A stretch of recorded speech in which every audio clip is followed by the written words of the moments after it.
Good afternoon, everyone, and welcome to our webinar today. We are delighted to have one of our partners, Avalara, joining us today. Larry and Karen will be presenting on what businesses need to know to maintain tax compliance in 2022. And as a reminder, we are recording this webinar, and we will post it to our on-demand webinar library for you to review again or share with anyone. And you can find our library under our resources tab on our website, innovia.com. And we encourage you to ask questions during our presentation, so please feel free to type them into the questions box and we will answer them at the end of our session. So now I will turn it over to Karen to kick off our presentation. Thanks so much, Angie. Thanks everyone for joining today to review the tax changes that we're anticipating in 2022. This is definitely one of our most popular webinars that Avalara has. So as Angie mentioned, I'm Karen Bredvig. I'm a Strategic Alliance Manager at Avalara with a primary focus within the Microsoft ecosystem. So I've been in the technology space for about 9 years, but one of those is with Avalara, and previous to that was supply chain and retail industry. So really have had the focus, within the manufacturing industry as well. So then we also have Larry Sheets, who will be presenting about halfway through. He's a sales executive on the Microsoft team, working primarily with the Novia customers. He has a wealth of knowledge and has been with Avalara since 2019, and really focuses to help you take that consultative approach to help you figure out your tax and compliance needs as well. So you'll be hearing from Larry a little later here. So just a really brief agenda today. We're going to walk through, the new tax obligations from increase in the e-commerce. We'll go through some of those stats, going through what different changes are within the remote workforce, marketplace facilitator laws, supply chain, VAT, and then how tax automation can help remove the burden of tax from your business. All right, so let's start off with looking at the state of commerce in 2021. We saw some massive growth in e-com and in-store sales last year. In Q2 alone, there was $1.13 trillion from all channels, the highest year-over-year growth ever. Brick and mortar saw a 22% increase, and $1 in $6 spent in retail came from digital orders. Because of the way people are buying, 96% of mid-sized businesses had to change because of the pandemic. So of course, with these massive changes in growth, now comes new tax obligations. All 45 states, plus DC and local governments in Alaska, have adopted economic nexus laws. Due to the $1 in $6 spent digitally, states will be looking to crack down on these tax registrations. The 45 states that have adopted economic nexus laws since the Wayfair decision follow a similar structure to South Dakota, but thresholds really vary from state to state. So it's not, a one size fits all across the US. Everyone has chosen, how they want to look at this. So for instance, some you'll see dollar amounts. So if you're selling over $100,000 in one state, or some are just volume transactions. So if you have over 100 transactions in a state, then you have nexus there. And some use both. So it really depends, based on where you are. Some of the larger states you'll see, like California, Texas, New York, those are going to have a lot larger of those thresholds, and the smaller states will have smaller. Avalara does have a tool on our website to help you determine where you have nexus, and we help customers stay compliant by tracking the states where they're approaching an economic nexus threshold. And so we take a proactive approach for you to see where you need to register. So again, that's online, but then also speak with your account manager at Innovia, and they can get you in touch with Larry and I as well. So why is this so important? So if we really take a step back and look at 2018 at the South Dakota versus Wayfair decision, previous to that, only physical presence was required to collect tax. Now that's no longer required. So this applies not just to online sellers, but individuals who sell anything, including digital goods and software. So you may need to look to see, and that's the importance of like seeing like where you have that nexus and where you're hitting those thresholds, because some states tax everything, some tax few things. So it really depends on state to state. A common question that's been brought up recently too, just because online sales can be volatile, going up and down, or maybe you cancel a product and you're not selling it in that state anymore, is canceling state sales tax registration. So once economic nexus is triggered, sellers must register and begin collecting, remitting, and filing sales tax in that state. In instances where your sales maybe drop below that stage threshold, maybe you just decide not to sell there anymore, you may be able to deregister. States can require business to remain registered for a certain period of time after nexus is ended, known as like a trailing nexus, that can last a few weeks to a year. Again, it's very dependent on state. But once that nexus creating activity has ceased, you just need to notify the state in the correct manner as well.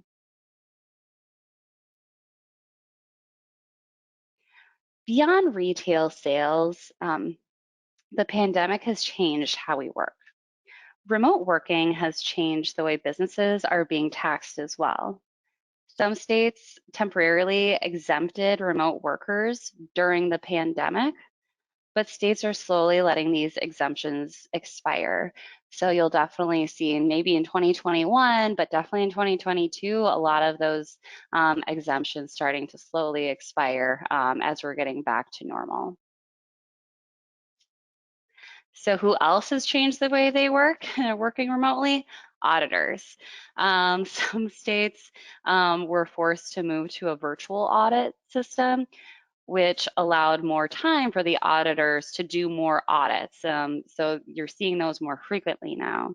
And because of this, businesses need to be prepared to share their tax files electronically rather than in person. So a lot happening coming up in 2022. I'll now hand off to Larry, who's gonna bring you through the marketplace facilitator laws.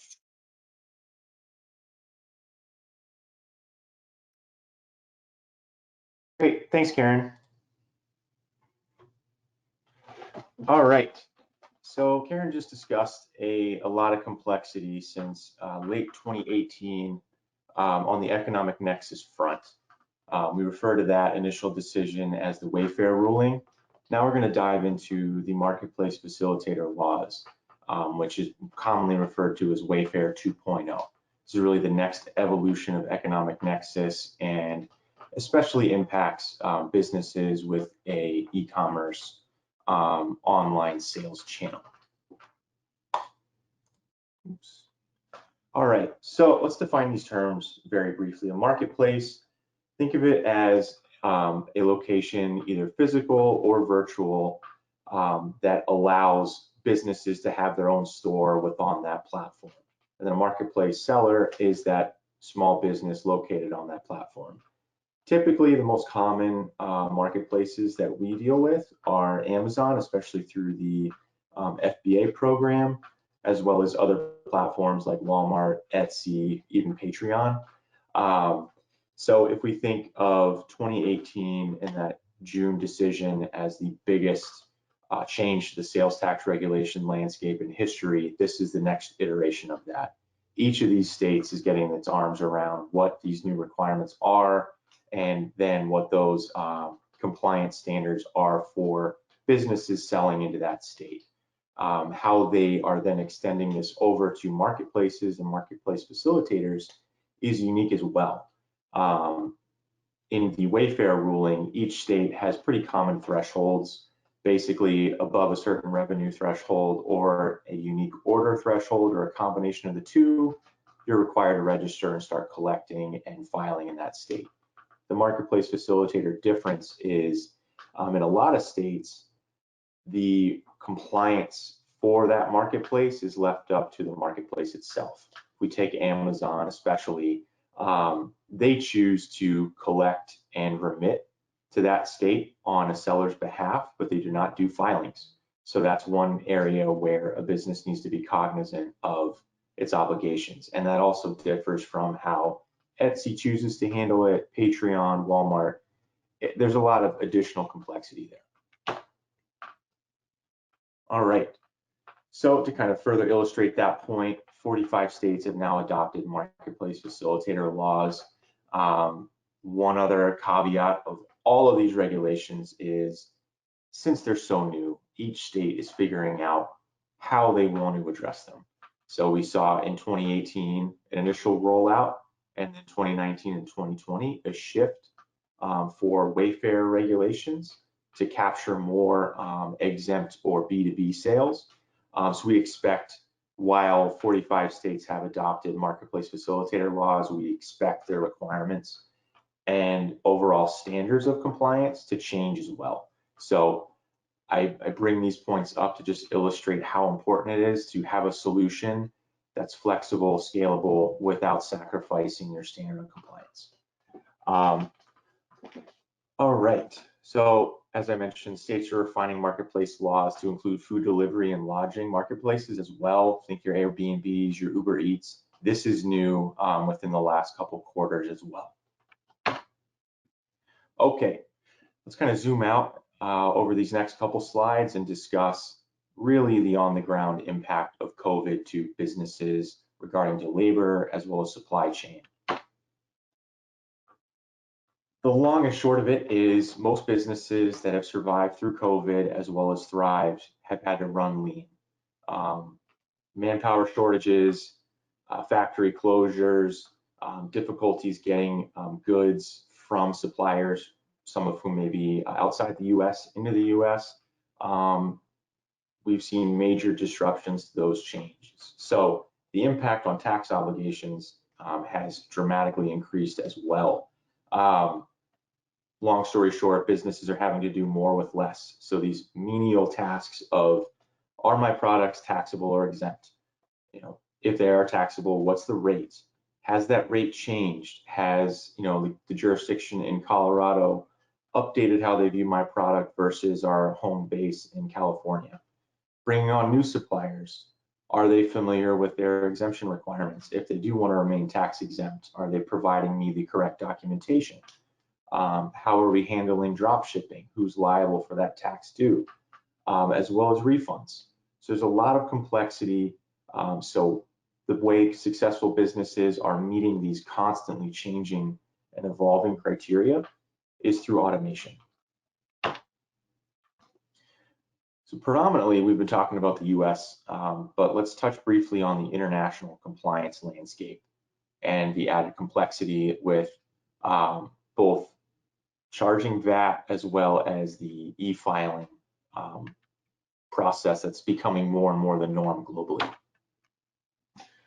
So let's start with Import One-Stop Shop, commonly referred to as IOS. This allows businesses to sell to all 27 EU countries with just one monthly VAT return. This is huge. This was a measure to make the standard of compliance easier for businesses selling into the EU. Brexit kind of threw a wrench into this a little bit, but the IOS ease of use, reporting on just one monthly return still remains in effect. There's some additional compliance dealing with the UK, but we can assist with that as well. Long story short, online sellers must charge VAT live during checkout on goods not exceeding 135 pounds, roughly 180 USD. And then beginning July 1st of last year, online marketplaces that facilitated an import sale not exceeding that amount are responsible for charging and reporting VAT. So there's a lot of nuance here, especially for North American and US companies selling into the EU. Either they've been doing that for a long time under a different process, or they're just starting to expand globally for that untapped market. There's a lot of complexity there, but we've got tools to help with not only the VAT calculation, in shopping cart, charging the correct rate, the same guaranteed accurate standard that you know Avalara for. We extrapolate that internationally. We also do the same level of top tier compliance for import and customs and duties. So think of that separately as VAT, but one other layer of compliance, as well as the back-end reporting, whether that's a monthly return after the fact or the e-invoicing that's becoming the norm that we'll get to here in a moment. All right, e-invoicing and real-time reporting. This is all to make the standard of compliance higher and more streamlined globally. So far, 83 countries have adopted e-invoicing. Really think of the evolution as the US filing either monthly, quarterly, or annually, now to real-time reporting to the various jurisdictions. It's a really cool tool. We're seeing widespread adoption not only throughout the EU, but this is really a global feature. This is big in South America, as well as Asia.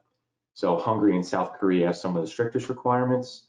Again, doing that real-time reporting. We expect e-invoicing to continue down this path to real-time reporting. Not everyone is there yet, but that's really where this is going. We're seeing Italy ramp up their requirements this year, as well as Saudi Arabia launching e-invoicing in 2022. All right, so here's really the crux of everything that Karen and I have covered.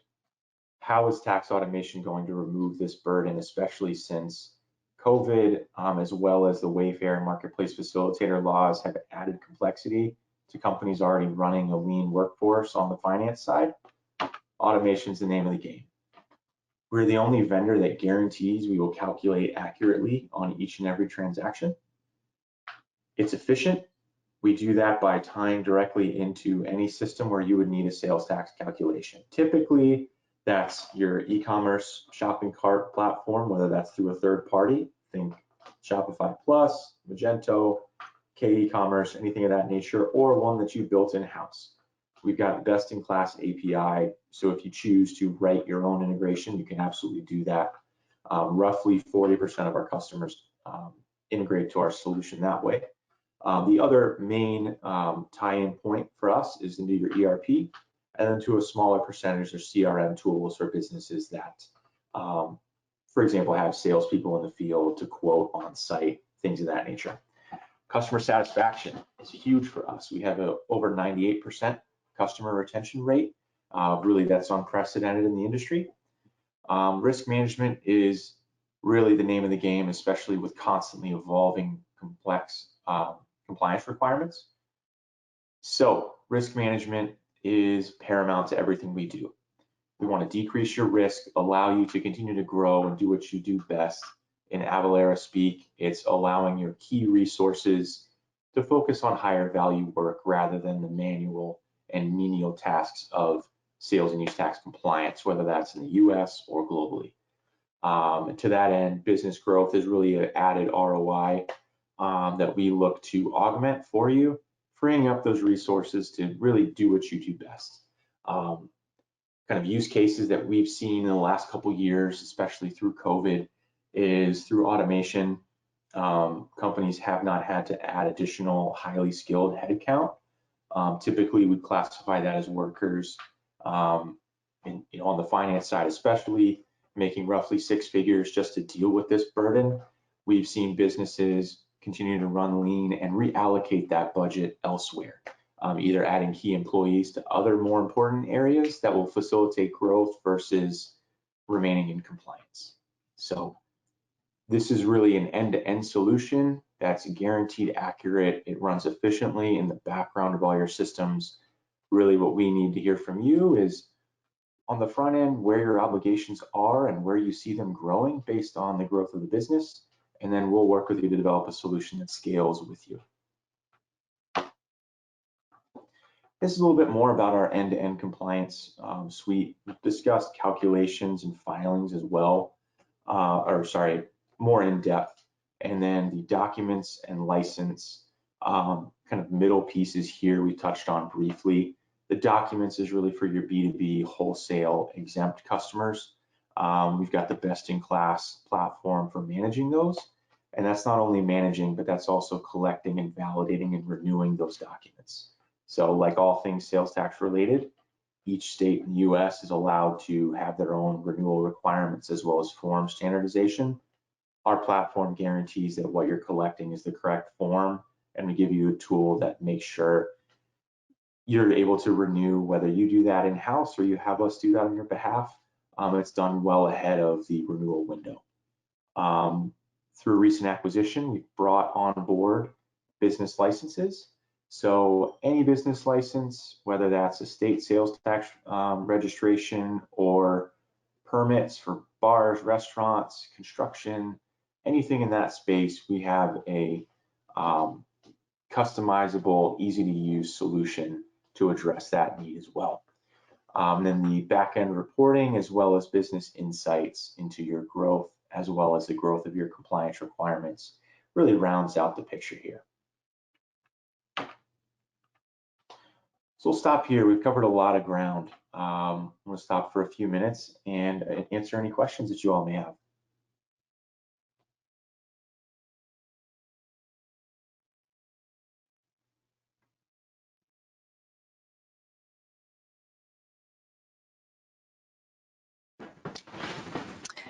Okay, Larry, we do have a couple. If you want to go ahead and answer them now.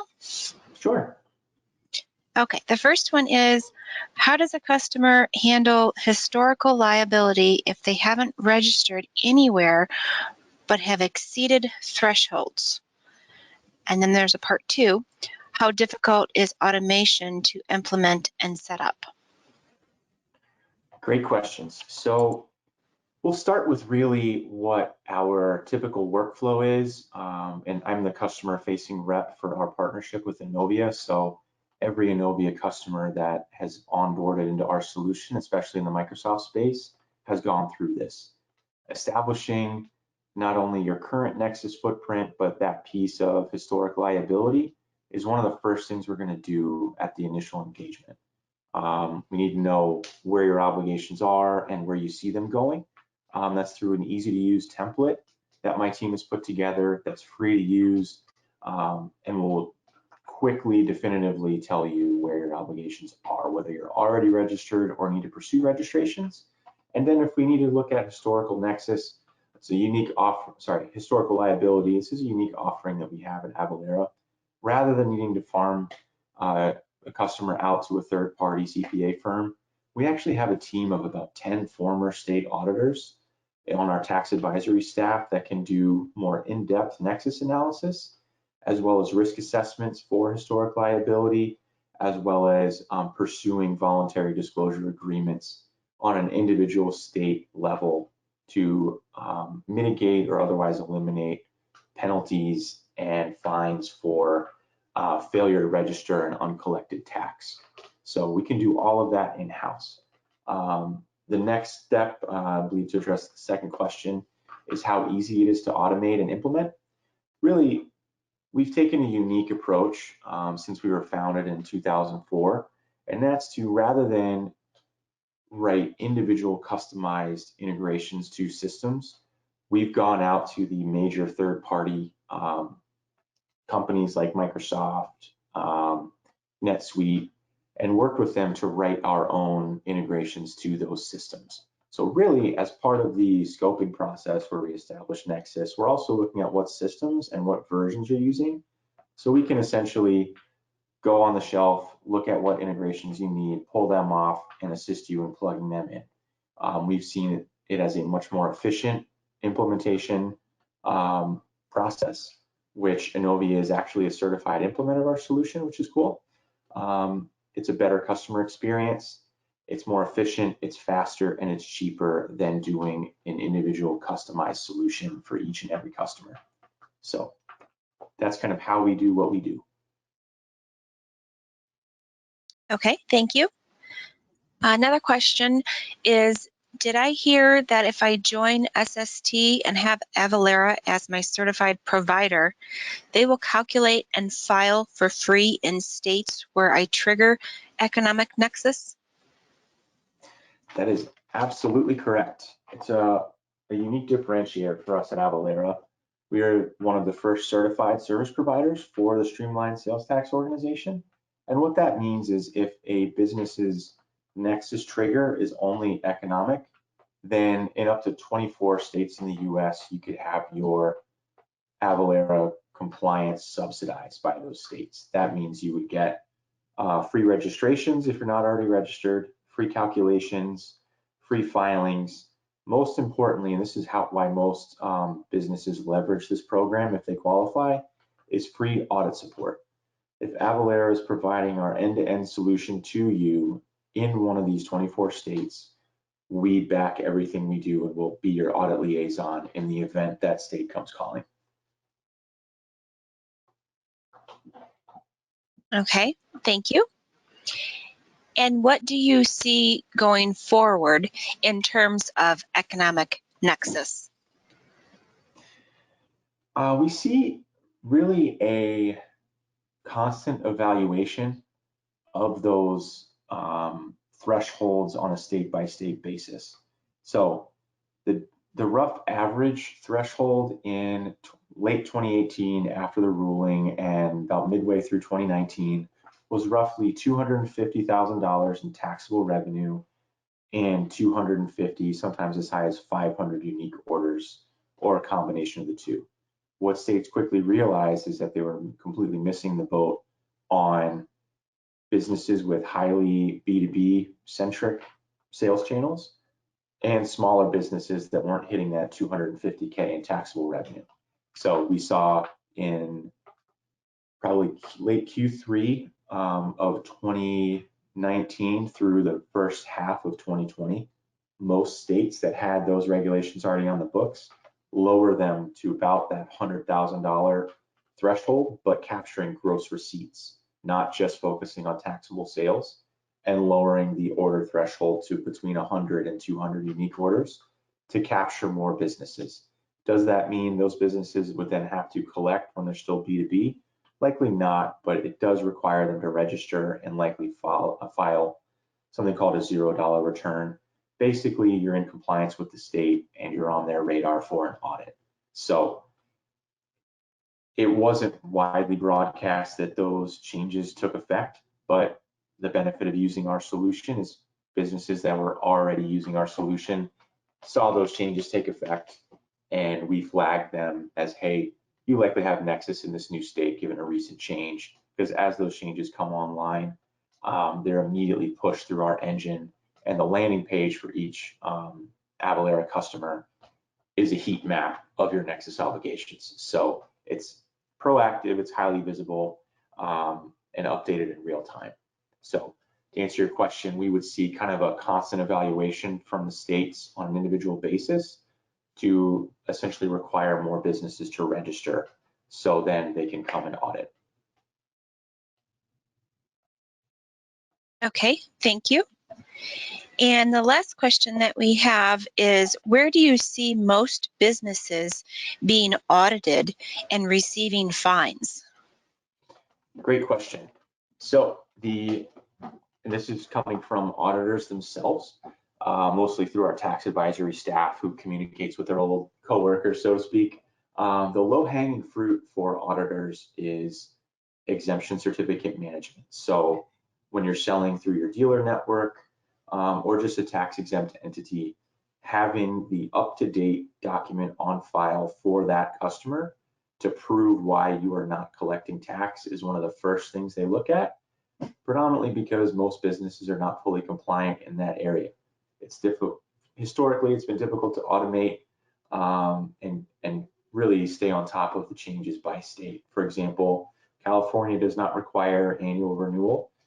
So for a business to start selling into Florida for the first time when they're based in California, they're not used to Florida requiring annual renewal of those documents. So each state is different. Most businesses are not fully compliant. So that's one of the first areas that auditors look at. Then the next is, as Karen alluded to, remote employees in the age of COVID. When was the last time the business evaluated not only economic nexus, but their physical presence requirements? So those are really the two key areas. Okay, thank you. Those are all the questions that we have so far. All right, well, I don't see any other questions coming through, so I believe you've covered all the questions that everyone had. If anybody has any additional, please feel free to contact your account manager here at Inovia Consulting, or you're welcome to contact Karen as well at Avalara, and she would be more than happy to address further questions that you have. So I just want to thank Karen and Larry for the presentation today and for everyone on today's webinar. Or if you're watching on demand, we thank you for taking the time out to join us. Thank you for having us. It's always a pleasure. Angie. You're quite welcome. Bye-bye. And don't forget to check out our website for more of our upcoming events, and that's inovia.com/events. We also have our training workshop page at inovia.com/workshops. We have a variety of workshops to fit your role, so check out the ones that are right for you and your team.